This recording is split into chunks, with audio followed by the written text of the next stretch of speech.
तो आज सबसे पहले बाबा हमें टाइटल दे रहे हैं कि तुम सारी दुनिया के मित्र हो। दुनिया में सभी के तुम मित्र हो। आप लोग जो बाबा की मुरली चलती है उस पर विचार सागर मंथन करने के लिए समय निकालते हो दिन में? समय निकाल के विचार करते हो? अगर समय नहीं निकालते तो विचार नहीं करते, क्योंकि जिस चीज़ के लिए हम समय मुकर्रर नहीं करते वो चीज़ हमारे जीवन में कभी धारण नहीं होगी। ये लॉ है। If something doesn't find a place in your time table, it will not find a place in your life. तो बाबा हमें विचार सागर मंथन करने के लिए कितने डायरेक्शंस देते हैं। क्यों देते हैं? क्योंकि कोई भी पॉइंट, बाबा की पॉइंट्स बहुत अच्छी हैं, लेकिन बाबा कहते कि मेरे जो ज्ञान की पॉइंट्स हैं वो एक एक रत्न है।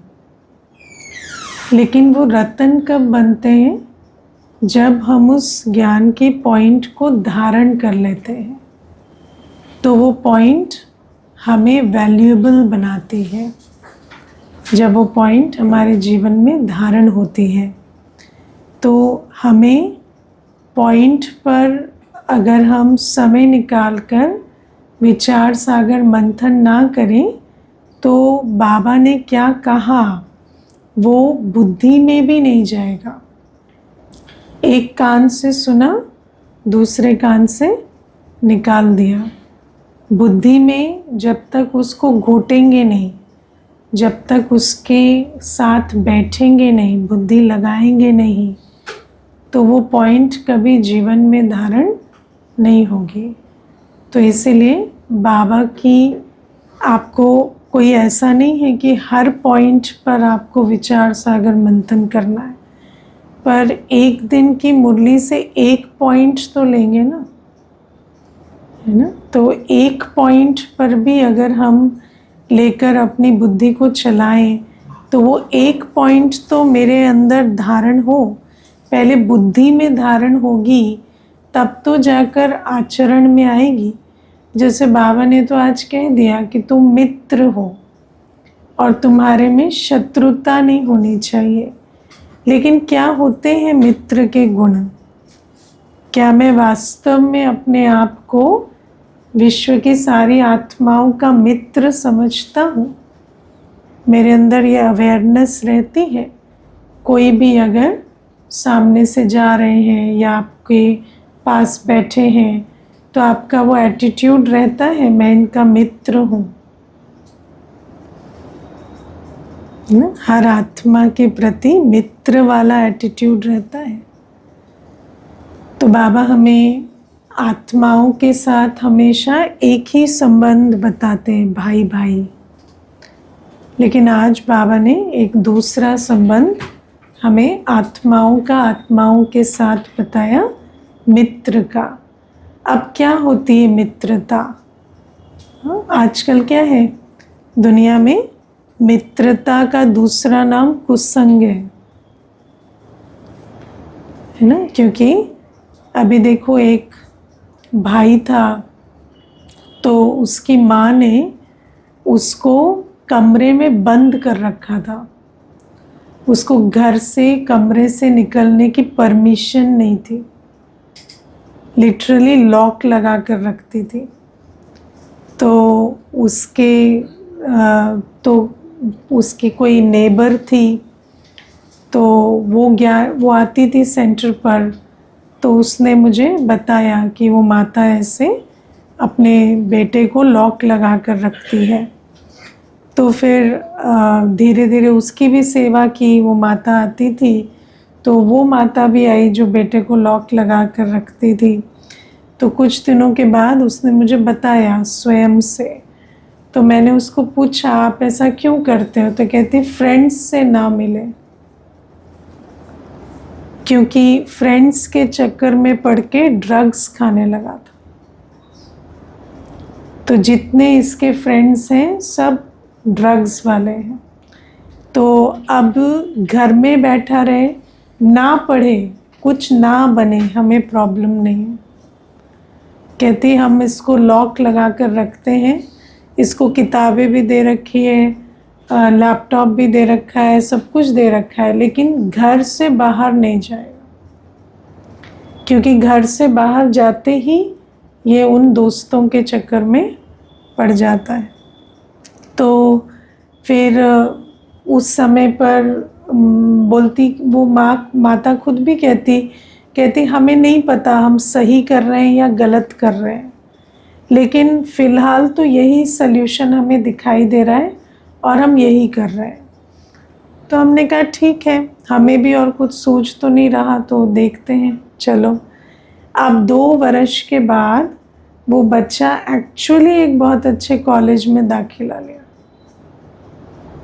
है ना, क्योंकि सब कुछ करके थक गया तो पढ़ा, और क्या करेगा है ना, है तो बच्चा ही ना, कोई ऐसे तो नहीं है। तो धीरे धीरे वो पढ़ा भी और फिर एक अच्छे कॉलेज में दाखिला भी उसको मिला। तो बाबा हमें कहते हैं कि आज तुम दुनिया के मित्र हो। आज मित्रता के नाम पर क्या होती है? शत्रुता होती है। इसीलिए आज सच्चे मित्र की बहुत आवश्यकता है।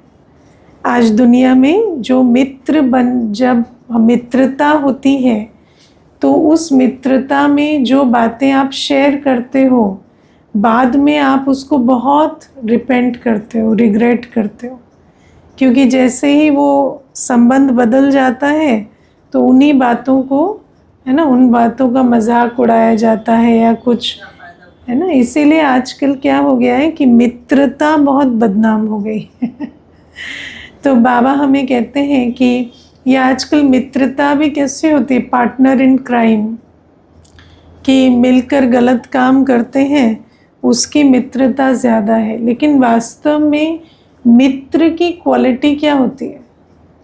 सबसे पहले मित्र नॉन जजमेंटल होता है। मित्र आपको जो है, जैसा है वैसा स्वीकार करता है। हर संबंध में जजमेंट होता है ना, हर संबंध, माता पिता भी बच्चों को जज करते हैं, लेकिन एक मित्रता में कहा जाता है कि आप टोटली एक्सेप्ट करते हो जो जैसा है उसे। दूसरी बात जो मित्रता की जो मुख्य बात है वो है मित्र हमेशा मित्र को अच्छा रास्ता बताए, उसको सतमार्ग दिखाए। तो बाबा हमें कहते हैं तुम वास्तव में सारी दुनिया के मित्र हो, क्योंकि आज इस दुनिया में 2 क्वालिटी किसी के पास नहीं है। एक तो कोई नॉन जजमेंटल नहीं होता, है ना। अगर नॉन जजमेंटल होता है तो वो तभी होता है जब वो भी उतना ही पापी है जितना हम हैं तब वो आपके पाप को जज नहीं करता। वरना क्या है, जब वो कुछ श्रेष्ठ कर रहा है, आप नहीं कर रहे, तो जजमेंट रहता है। फिर दूसरी बात, सच्चा या अच्छा रास्ता बताना। दुनिया में किसी के पास सच्ची राय है ही नहीं, क्योंकि वो तो स्वयं अपने कर्मों से अपनी दुर्गति कर रहे हैं, है ना। मनुष्य जो सल्यूशन अपनी प्रॉब्लम्स के लिए निकाल रहे हैं, वही सल्यूशन तो हमें देंगे। तो बाबा कहते तुम बच्चे जो वास्तव में श्रीमत पर चलकर अपना भाग्य बना रहे हो, तुम अन्यों को भी ये रास्ता बता सकते हो। तो तुम हो सच्चे सच्चे मित्र, है ना। चाहे कोई भी संसार की कोई भी आत्मा है, उसके साथ जब हमारा संपर्क संबंध हो, जब हम बैठे या चाहे हम एक दूसरे के रास्ते से क्रॉस ही करें, अपने अंदर ये पक्का रहना चाहिए कि मैं हर आत्मा का मित्र हूँ, है ना। और जब आपके अंदर से वो वाइब्रेशन होगी ना, तो सामने वाली आत्मा भी आपको उस तरह से वो उनको भी प्रकंपन मिलेंगे और वो आपके पास ज़रूर आएंगे रास्ता पूछने या ढूंढने। तो ये बाबा हमें कहते हैं। फिर बाबा कहते हैं जो सारी दुनिया के मित्र हैं उनकी किसी से भी शत्रुता नहीं होनी चाहिए, है ना। किसी से भी शत्रुता नहीं। यहाँ कौन ऐसे हैं जिसकी किसी से भी शत्रुता नहीं, एक आत्मा से भी शत्रुता नहीं। कोई एक भी नहीं होना चाहिए। देखो सुनने में छोटी बात लगती है, लेकिन अगर हम विश्व के मित्र हैं तो हमारे अंदर ये गुण है होना चाहिए कि हमारी एक से भी शत्रुता नहीं। क्योंकि एक से भी शत्रुता होगी तो वो शत्रुता का भाव कहाँ होगा, इसी मन में ना। और फिर ये मन सबका मित्र बनने लायक नहीं रहता। तो इसीलिए किसी के प्रति भी हमारी शत्रुता नहीं होनी चाहिए, है ना। आज आप देखो 4 लोग होंगे ना, तो उसमें से भी 3 इकट्ठे हो जाएंगे, एक को शत्रु बना दें, है ना। तो शत्रुता का संस्कार ऐसा है। ऐसी कोई बात नहीं है कि वो वास्तव में कोई उसमें बुराई है, पर शत्रुता का संस्कार ऐसा है, जहाँ जाएंगे जितने मित्र बनाएंगे उतने शत्रु भी बनाएंगे। तो बाबा हमें कहते हैं हमारी किसी से भी शत्रुता नहीं होनी चाहिए। किसी के प्रति हमारे संकल्प शुभ भावना के ना चलें या हम किसी से किनारा करें, ऐसा संस्कार नहीं होना चाहिए, है ना। मैंने देखा है बाबा के घर में जब कोई किसी के साथ कोई बात हो जाती है, तो बात होने के बाद ना मीडिएशन होगी कि नहीं आप बात करो आपस में, या कोई भी बात उसको सुलह करवा दी गई, फिर कहेंगे गले लगो गले लगो। तो अब क्या है, गले लगने में अगर हिचकते हैं तो इसका मतलब बात खत्म नहीं हुई, है ना। लेकिन ये बहुत आवश्यक है कि ब्राह्मणों, ऐसा नहीं है बात नहीं होगी, बातें तो बहुत होंगी, लेकिन हमारे अंदर कोई वैर ना रहे, हमारे अंदर ये ना रहे कि ये मित्र नहीं है या ये मेरा शत्रु है, ऐसा ना रहे, है ना। वो अलग चीज़ है कि ठीक है, कई बार आप अपनी मेंटल पीस के लिए या जैसे भी आप बाउंड्री सेटिंग करते हैं, लेकिन ऐसा नहीं होना चाहिए कि कभी अवसर ऐसा है कि आपको साथ में कोई कार्य करना है या साथ में बैठना उठना है, तो आपके अंदर कुछ या तो किनारा करने के संकल्प चले या वो जो अंदर कोई दुर्भावना चले, ऐसे अवस्था ब्राह्मणों की नहीं होनी चाहिए, है ना। तो इसीलिए बाबा आज हमें बहुत अच्छी एक और शिक्षा देते हैं कि कोई भी बात हो गई तो ड्रामा, है ना, उस बात का हमें चिंतन नहीं करना है। क्योंकि आप देखो एक बात एक बार होती है, लेकिन उस बात को हम कितनी बार अंदर रिप्ले करते हैं, और जितनी बार रिप्ले करते हैं उतनी बार बिगड़ते हैं उस बात पर। लेकिन वास्तव में एक बार बात हो गई, एक बार अंदर जो भी लहर आई, जो भी फीलिंग आई, फिर आप उसे फुल स्टॉप लगा दिए और ख़त्म कर दिया। उस बात को बार बार याद करना ये ठीक नहीं है ना। तो बाबा कहते कोई भी बात हो गई, उस बात को मुझे चिंतन नहीं करना, ना ही उस बात को वर्णन करना है ना। लेकिन इसमें हमें कुछ एक बात समझनी होती है। जैसे जनरली तो हम जैसे ब्राह्मण परिवार में है या लौकिक परिवार में है, तो बात हो गई, चिंतन नहीं किया, वो ठीक है। लेकिन जब कोई बात हो जाती है और आप एक अथॉरिटी में हैं, तो उस बात के प्रति जो भी एक्शन आपको लेना चाहिए वो आपको लेना पड़ता है। वो बात को आप अंदर नहीं रखो, उस बात से आप फ्री हो जाओ। लेकिन ऐसा नहीं कि किसी बात पर कोई एक्शन ही नहीं लेना होता है ना। जैसे मान लो चोरी हो गई, किसी ने चोरी कर दी, तो ऐसा नहीं मैं फुल स्टॉप लगा दूं और फिर से वही ताले खुले छोड़ दूं। तो मुझे समझ आ गया कि चोरी हो गई, तो मुझे समझ आया कि मुझे ये चीज़ ताले में रखनी है या इस व्यक्ति को यहाँ परमिशन नहीं देनी है आने जाने की। तो वो मुझे इमीडिएट वो सल्यूशन निकालना पड़ेगा, है ना। क्योंकि बात को ख़त्म करना माना ये नहीं होता सिर्फ कि आप अंदर से फुल स्टॉप लगा लिए और उसके बारे में आप वर्णन नहीं कर रहे, या वो तब जब आप वो जो बात हुई उसका आपने सल्यूशन निकाल लिया।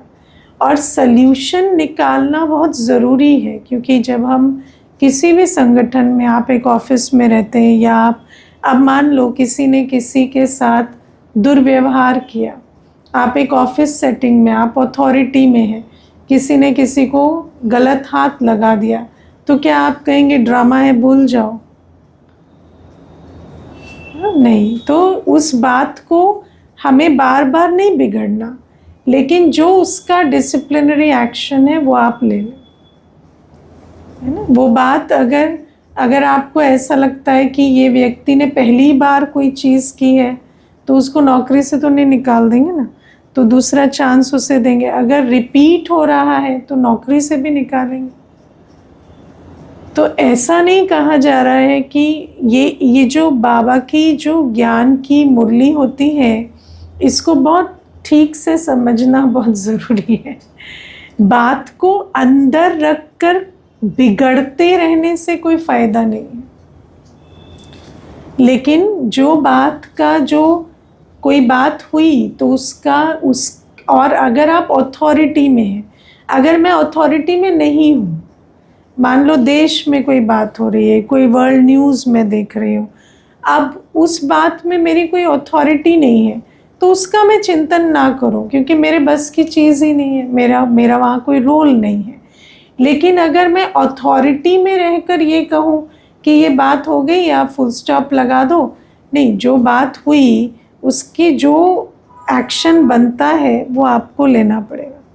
चाहे किसी का एक्शन ये बनता है कि आप उसे स्ट्रिक्ट वार्निंग दें, चाहे ये बनता है कि उसकी कोई सहूलियत या फैसिलिटी विड्रॉ करें, या कोई ऐसी चीज़ बनती है कि आगे के लिए आप अपने लिए कोई चीज़ तय करें, जैसे चोरी के एग्जाम्पल में बताया। इस प्रकार से आपको वो बात को ख़त्म भी करना पड़ेगा, है ना। या मान लीजिए कोई ऐसी ही बात है, आप बार बार किसी को कोई बात कहते हैं, वो समझता नहीं है, वो फिर से वही चीज़ रिपीट करता है, तो वो अगली बार फिर रिपीट करे तो उसको क्या हर्जाना भुगतना पड़ेगा वो आप फिक्स कर दो। उसके बाद उस बात को आप चिंतन नहीं करो, फिर वो जितनी बार करे उसकी मर्ज़ी, उतनी बार वो पेमेंट करे, उतनी बार वो चालान कटे, उतनी बार वो है ना। तो बाबा हमें ये नहीं कहते कि क्योंकि कई बार क्या होता है, ज्ञान को ठीक से ना समझने से हम दूसरी तरह से ले लेते हैं कि भाई बात हुई तो उस बात को भूल जाए। कई बार जो व्यक्ति अथॉरिटी में है और एक्शन लेता है उसके प्रति भी कहेंगे ये फुल स्टॉप नहीं लगाते, ये जो है उस बात पर एक्शन लेते हैं। एक्शन लेने के लिए बाबा ने मना नहीं किया है, तो इस बात को समझना पड़ेगा। तो बाबा हमें कहते हैं, और फिर उसके बाद उस पर चिंतन हमें नहीं करना, किसी से वर्णन नहीं करना, क्योंकि वो व्यर्थ है। आप किसी बात का चिंतन कर कर खुद को बिगाड़ते रहें, खुद का बीपी बढ़ाते रहें, वो व्यर्थ है, वो तो अपना नुकसान है, वो अज्ञान है। किसी और को वर्णन करें जिसका उस बात से कोई लेना देना नहीं है, वो भी क्या है, वो भी एक अज्ञान की निशानी है। तो ये समझ कर चलना है। फिर प्यारे बाबा आज हमें कहते हैं कि बच्चों को सर्विस करनी है ना, सर्विस ऑप्शनल नहीं है। कई समझते ज्ञान योग ज़रूरी है, सर्विस ऑप्शनल है, मन करे तो करो, ना करे तो ना करो, है ना। पर ज्ञान योग जितना ज़रूरी है, सर्विस भी उतनी ही ज़रूरी है, मैंडेटरी है। जब ज्ञान योग के बिना वर्षा नहीं मिलेगा, सर्विस के बिना भी नहीं मिलेगा। और ज्ञान योग धारणा का प्रैक्टिकल प्रूफ सर्विस ही है। अगर बच्चा सर्विस नहीं करता और कहता है मैं ज्ञानी योगी हूँ और बहुत दैवी गुण धारण कर लिए हैं, तो हम नहीं मानते उस बात को। भले ही बच्चे के अंदर ताकत नहीं है तो मुंह पे बोलेंगे नहीं, है ना। कई बार ऐसा होता है कि किसी को बोल दो कि आप किसी लायक नहीं हो, तो लायक बनने की बजाय और नालायक बन जाता है। तो इसीलिए कई बार ताकत देखी जाती है कि नहीं, इनको बोलने से ये बिगड़ेंगे, सुधरेंगे नहीं, तो मुंह पे नहीं बोला जाएगा। लेकिन ये बात 100% एक्यूरेट है कि जो सर्विस नहीं करता उसने कुछ नहीं समझा है, उसको ना ज्ञान बुद्धि में जा रहा है, ना योग लग रहा है उसका। जब जिससे हम योग लगा रहे हैं, योग का नियम क्या है, उस जिससे हम योग लगा रहे हैं उसका गुण हमारा गुण बनेगा। बाबा का प्राइमरी गुण क्या है? बाबा विश्व कल्याणकारी है। बाबा का नाम ही शिव इसलिए है क्योंकि बाबा कल्याणकारी है। और अगर मेरे में वो बाबा का वो गुण ही नहीं आ रहा, मैं कल्याण करने के लिए मेरा कदम ही नहीं बढ़ रहा, तो फिर मेरा किस बाबा से योग लग रहा है ना। अगर दैवी गुण धारण हो रहे हैं, रहमदिली आ रही है, स्नेह सम्मान या आत्माओं के प्रति रहमदिली या दया की या कृपा की या करुणा की भावना जाग रही है, तो हम क्या सेवा नहीं करेंगे?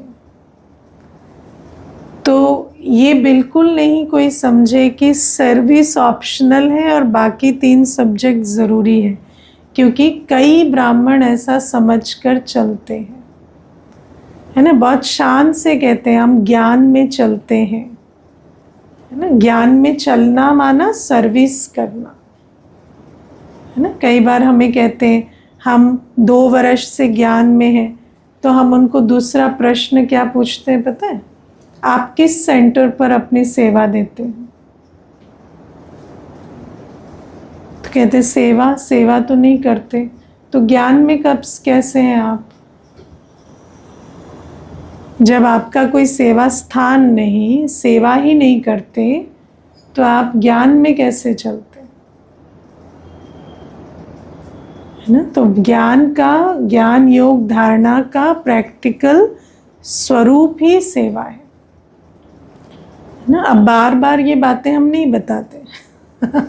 कभी कभी जब मुरली में बाबा बहुत स्पष्ट कहते हैं तो बता देते हैं, क्योंकि क्या होता है कि मनुष्य की वृत्ति इतनी लोभ की है ना कि सर्विस की बात उसकी बुद्धि में बैठती नहीं ना। इतनी स्वार्थ की और लोभ की लेने वाली वृत्ति है कि देवता बनने की क्लास में तो बैठते हैं, लेकिन देवता बनने की बात समझ में नहीं आती, लेवता बनने की बात समझ में आती। तो बाबा ये बात समझाते हैं कि सर्विस बच्चों को करनी ही है, और सर्विस करने में बाबा कहते हैं कोई विघन ना पड़े, है ना। बातें आएंगी, लेकिन जो बच्चा अपना स्वमान लेकर चलता है कि मैं सेवाधारी हूँ, अगर आपको डाउट है कि सेवा करूँ या ना करूँ या सेवा ऑप्शनल है, तो आपको विघन पड़ेंगे। अगर आपको पता है कि सेवा मेरी ड्यूटी है, मेरा फ़र्ज़ है, मेरे भाग्य बनाने की चाबी है, तो चाहे कितनी भी बातें हो जाएं, कोई अपनी भाग्य बनाने की चाबी छोड़ देगा क्या? बातें हुई, बातें चाहे बाहर वाले विघन डाले, चाहे अपने संस्कारों से विघन आए, चाहे कोई, है ना, कोई आपको बाबा के घर में ही चाहे कोई रोके, है ना। कई ऐसे भी होते हैं, है ना, विघन डालेंगे कि आप सर्विस नहीं करो। लेकिन बाबा कहते हैं कि जिसको ये समझ आ गया है सर्विस मेरे भाग्य बनाने की चाबी है, वो थोड़ी रुकेगा, उसको विघन विघन नहीं लगते, वो तो सर्विस करेगा। तो बाबा कहते सर्विस में कभी विघन ना पड़े, है ना। बातें आती हैं, लेकिन बातें विघन रूप कब बनती है, जब आप बाप को छोड़ के बात के साथ खड़े हो जाते हो,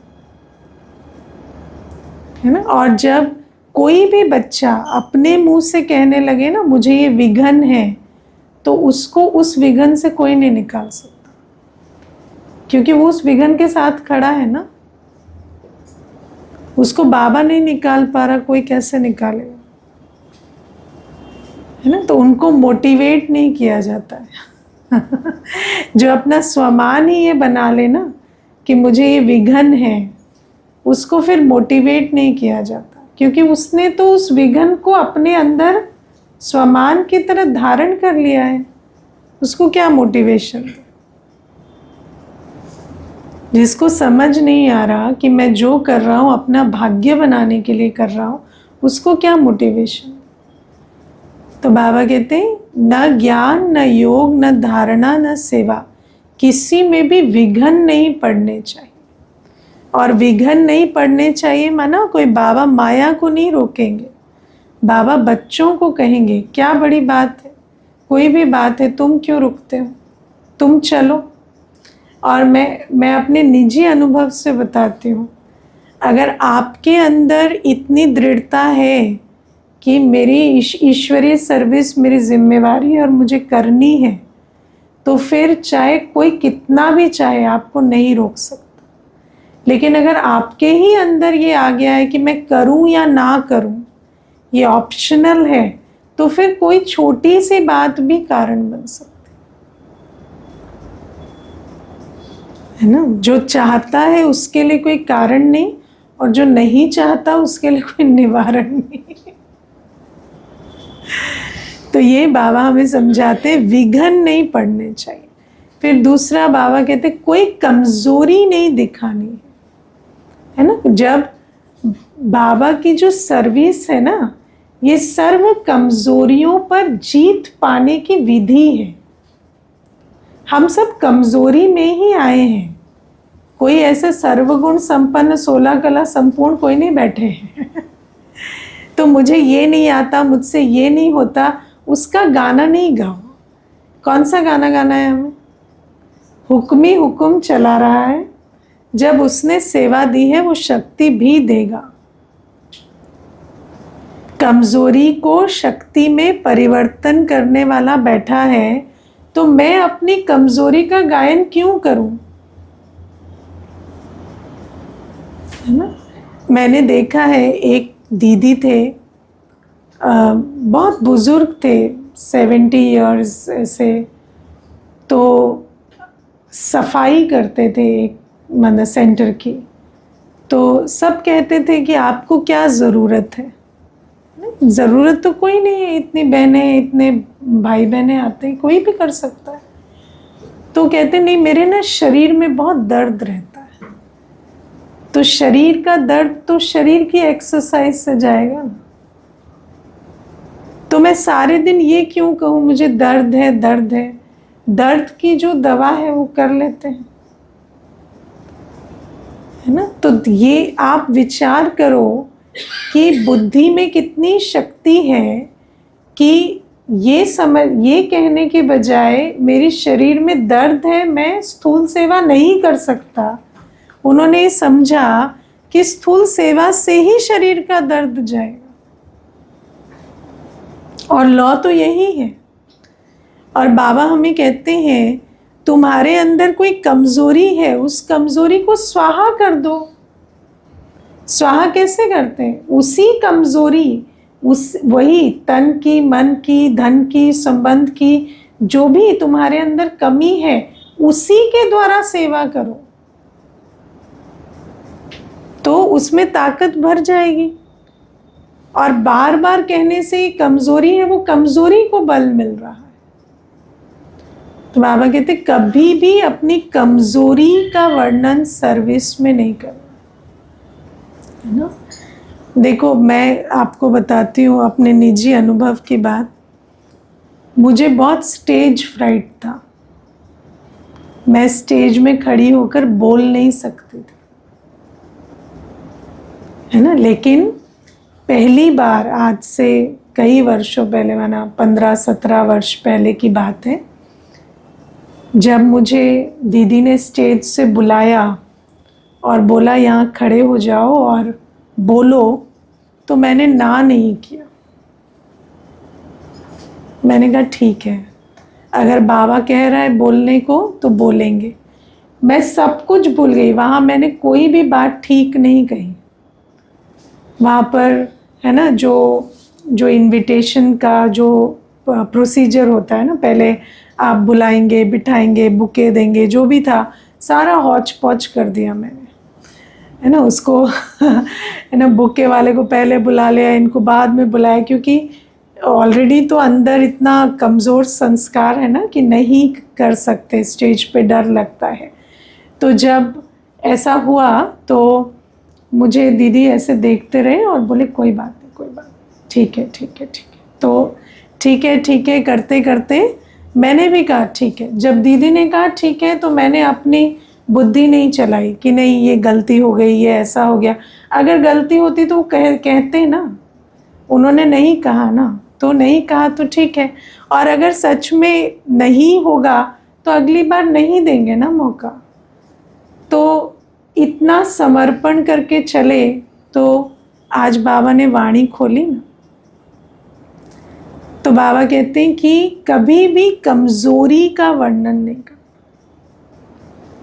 कि मेरे से ये नहीं होता, मेरे से वो नहीं होता, है ना। चाहे स्थूल सेवा हो, चाहे कोई भी चीज़ हो, है ना। कई बार मैंने एक किसी को देखा, मेरे से मल्टीटास्किंग नहीं होती।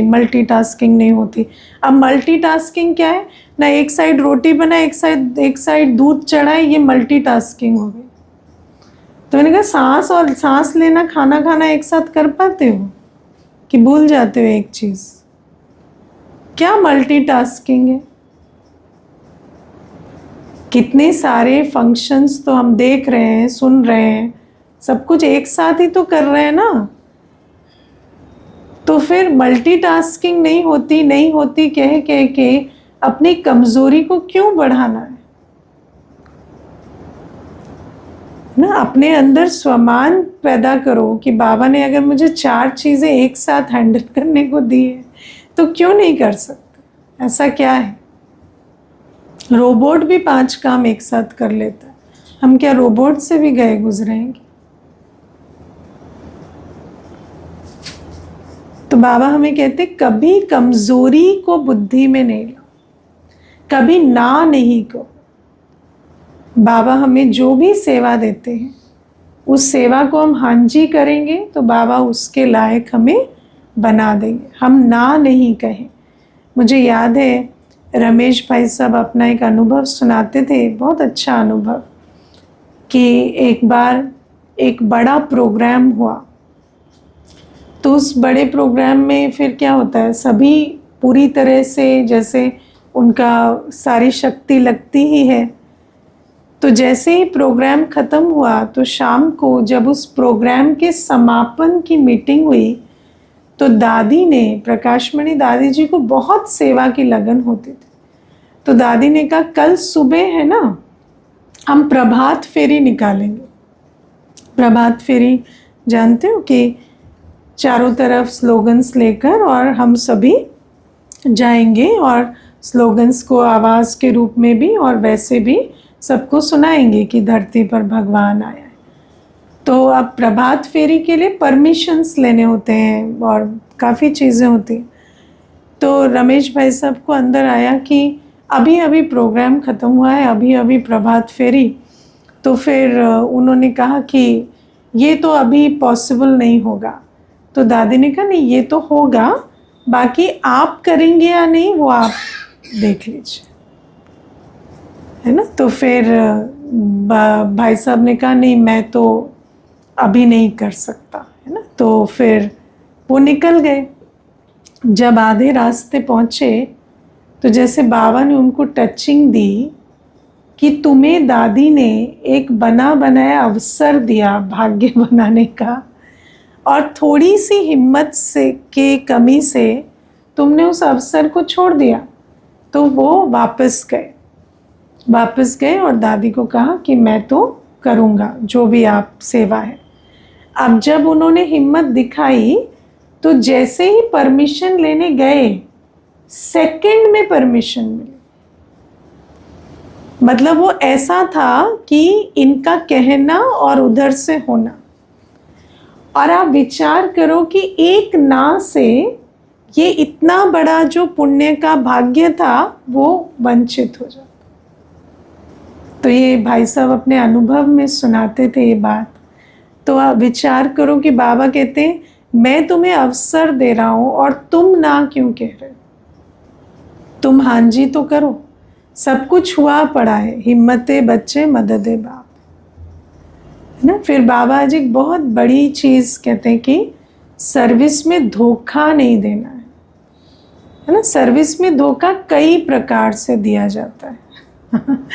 तो पहला धोखा होता है कि बाबा से इतनी पालना लें और सर्विस ना करें और सर्विस से पहले खराब हो जाए, वो एक धोखा होता है।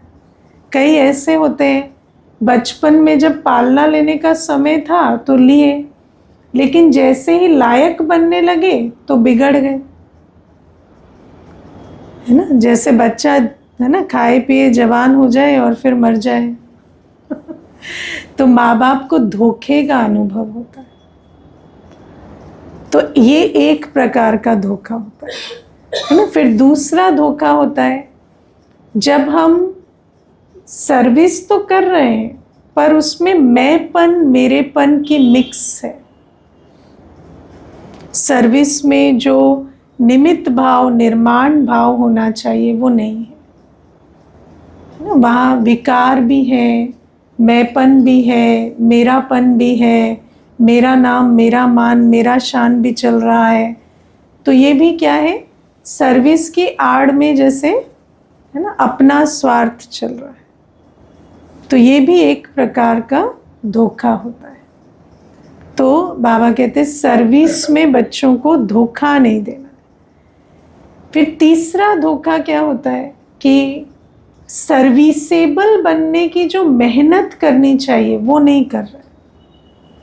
सर्विस तो कर रहे हैं, बाबा निमित्त भाव भी रख रहे हैं, लेकिन सर्विस करने के लिए जो अपने को लायक बनाना चाहिए वो मेहनत हम नहीं कर रहे। तो उससे क्या होता है कि सर्विस की जगह डिससर्विस ज़्यादा करते है ना, क्योंकि बुद्धि एक्यूरेट नहीं चल रही, ज्ञान जो है वो ज्ञान स्वरूप नहीं है, कर्मों में गुण नहीं है।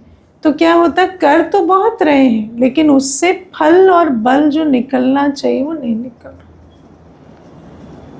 फिर चौथे प्रकार की जो चीज़ होती है जो बाबा ने आज बहुत स्पेसिफिकली बताया कि अपसेट होकर सर्विस में धोखा नहीं देना ना, क्योंकि सर्विस बाबा की है, हमारी आपस में नहीं बनी है ना। उसमें सर्विस में हर्जा नहीं होना चाहिए। ईश्वरीय कार्य में मैं है ना, ऐसा नहीं कि मुझे 4 लोगों के साथ संगठन में कार्य करना है और मेरी उन 3 से नहीं बनती तो मैं कार्य बिगाड़ दूं और कहूं कि इनके कारण से कार्य खराब हो गया। कई बार ऐसे भी होता है ना, ये ब्लेम करने के लिए या अन्य को पाठ पढ़ाने के लिए इस प्रकार से भी कर्म करते हैं। तो बाबा कहते नहीं, ईश्वरीय सर्विस है ये, जो तुम करोगे उसका एवजा तुम्हें मिलेगा, इसमें कभी भी ख्यानत नहीं करनी चाहिए। तो आपस में रूठकर ईश्वरीय सर्विस का नुकसान नहीं करना चाहिए। आप किससे क्या रूठे उससे कोई मतलब नहीं है, जो आपकी सेवा है वो ठीक चलनी चाहिए, क्योंकि वो सेवा बाबा की सेवा है और बाबा के साथ ऑनेस्टी से चलना, बाबा को रिटर्न देना, बाबा की पालना का, प्यार का, वो हमारा फर्ज है ना। तो मेरी किसी से बने या ना बने, मैं किसी से नाराज हूँ या खुश हूँ, उससे सर्विस पर कोई असर नहीं आना चाहिए। तो ये बातें आज प्यारे बाबा हमें समझाते हैं। ओम शांति।